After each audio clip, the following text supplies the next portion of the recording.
नमस्कार, आप देख रहे हैं ई रेडियो इंडिया। उत्तर प्रदेश की राजनीति में एक बार फिर बयानबाजी का पारा चढ़ गया है। जो नेता कभी एक दूसरे को दोस्त बताते थे, आज वही एक दूसरे पर खुलकर हमला बोल रहे हैं। भाजपा प्रमुख और योगी सरकार के कैबिनेट मंत्री ओम प्रकाश राजभर ने अब सिर्फ अखिलेश यादव ही नहीं बल्कि समाजवादी पार्टी के वरिष्ठ नेता शिवपाल सिंह यादव को भी सीधे सीधे चुनौती दे दी है।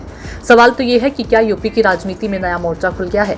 क्या 2027 के विधानसभा चुनाव से पहले गठबंधन और समीकरण बदलने वाले हैं? और आखिर क्यों राजभर ने शिवपाल यादव को जहूराबाद आकर चुनाव लड़ने का न्योता दे दिया? आइए बताते हैं पूरी कहानी। अंबेडकर नगर में आयोजित एक कार्यक्रम के दौरान ओम प्रकाश राजभर ने ऐसा बयान दिया जिसने प्रदेश की राजनीति में नई बहस छेड़ दी है। राजभर ने कहा कि अगर शिवपाल यादव में दम है तो वह खुद जहूराबाद विधानसभा सीट से चुनाव लड़ लें या फिर अखिलेश यादव को वहां से मैदान में उतार दें। राजभर ने तंज कसते हुए कहा कि शिवपाल यादव को यह भी समझना चाहिए कि अखिलेश यादव ने उन्हें राजनीति में किस स्थिति में पहुंचा दिया है। उन्होंने पुराने विवादों का जिक्र करते हुए कहा कि एक समय ऐसा भी था जब मंच से धक्का देकर शिवपाल को पार्टी से बाहर किया गया और उन्हें अलग पार्टी बनानी पड़ी। यही नहीं, राजभर ने दावा किया कि शिवपाल यादव ने खुद समाजवादी पार्टी को कभी चोर उचक्कों और शराब माफियाओं की पार्टी बताया था। उन्होंने कहा कि उनके पास ऐसे बयानों के वीडियो मौजूद हैं और कोई भी उनकी जांच करा सकता है। राजभर ने यह भी आरोप लगाया कि आज भी समाजवादी पार्टी के भीतर शिवपाल यादव को पूरी तरह स्वीकार नहीं किया गया और उन्हें संदेह की नजर से देखा जाता है। राजनीतिक हमला हुआ और तेज। दरअसल ये पूरा विवाद तब शुरू हुआ जब समाजवादी पार्टी के नेताओं ने लगातार ओम प्रकाश राजभर पर निशाना साधना शुरू किया। अखिलेश यादव पर हो रहे हमलों के बीच शिवपाल यादव सामने आए और उन्होंने राजभर को जमकर घेरा। शिवपाल यादव ने कहा कि ओम प्रकाश राजभर सिर्फ राजनीतिक टीआरपी के लिए बयान देते हैं। चुनाव नजदीक आते ही उनका मकसद सीटों की बार्गेनिंग करना होता है। उन्होंने यहां तक आरोप लगाया कि ज्यादा सीटें मिलने पर टिकट बेचकर पैसा कमाना ही कुछ नेताओं का असली धंधा बन चुका है। शिवपाल के इस बयान ने राजभर को खुलकर जवाब देने का मौका दे दिया और अब दोनों नेताओं के बीच जुबानी जंग खुली लड़ाई का रूप लेती दिखाई दे रही है। राम मंदिर मुद्दे पर भी अखिलेश पर हमला।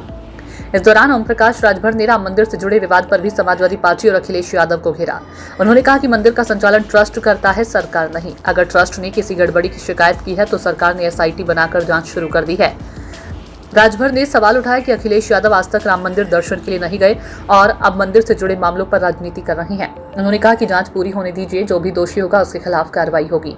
दोस्ती से दुश्मनी तक का सफर।